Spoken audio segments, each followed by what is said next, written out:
Let me tell you something. For those of us who are like dealing with chronic illness right now, I literally have been out of the hospital for 4 days and I'm still struggling to get back to my normal routines. So if this is you and this popped up on your FYP, or if you already know me, like I'm somebody who is fucking relentless when it comes to finding a workaround and finding a way to alchemize whatever I'm dealing with. I refuse to be crushed by what I'm experiencing, but I also know that there is power in softening. And so when you can't change your situation, when you're trying to get back into the routine of things, sometimes the only thing you can do is take shit off of your to-do list that you know you cannot do. Do not force your brain to figure out the math and all of the problems and the issues. I know life feels pressing. And I know bills have deadlines and there are just things that needs to be done. The kids got projects, homework. It's stuff and it will always be stuff. But if you don't slow down and take care of yourself, you're not going to be able to be present for anything else. And so maybe it's time for you to rethink the way that you do things and what you expect of yourself. Maybe you're expecting more from yourself than you actually have to give. And maybe the beauty in chronic illness and chronic fatigue is that we are being challenged to do things differently. And I know that it is hard. So, little things like making sure that you got something to drink, making sure that you have meals, making sure that you're getting some rest, making sure that you are taking care of your basic human needs. That alone can be challenging, and it is not anything to be embarrassed about. Some people don't even think twice about jumping in the shower and they take it for granted. And it's something that sometimes we just can't do it. And it's nothing to be shame about. And this is a result of not only trauma transgenerationally, but poverty. The homes that we probably grew up in could have had mold in them and all types of other issues. The food that we've been fed. We're learning so much about the people that run this country and their true intentions towards us. And I find that people who have family dysfunction, chronic illness, trauma, we're usually like some of the most psychically sensitive, empathic, compassionate people I know. And I know a lot of people who are dealing with different types of chronic illnesses. And I also know that when you look at other people's lives, their lives look so much easier compared to yours. It's a fucking challenge to get up and walk into the kitchen and make something to eat. Whereas you see other people traveling and doing things you wish you had the energy to do, or you wish you had the resources to do. I get it.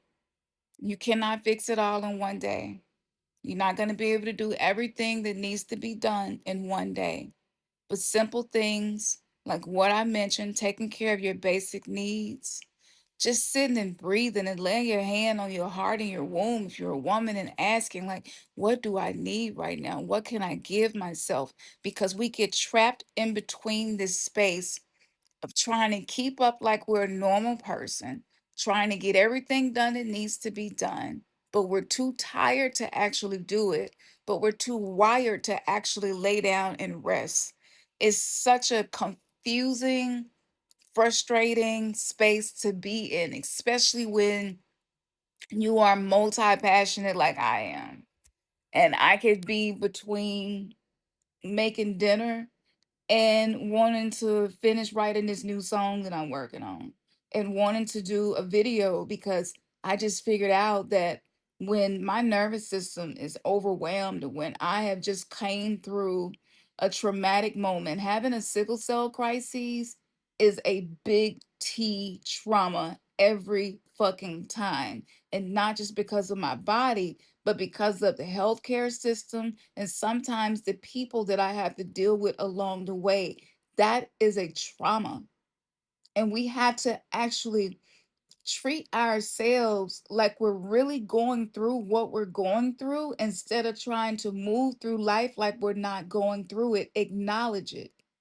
And so, in me acknowledging this, in me taking slow, deep breaths, in me allowing myself to cry when I need to, in me dumping in my journal with no filter, getting that shit out of me, and just allowing myself to be slow, allowing myself to have things that need to be done and not get done, allowing myself to see the laundry, to see the dishes in the sink, and to not freak out about it. And I might just wash two or three dishes. Be like, okay, that's as much as I can do right now. I'm proud of you. Good job. You got that done.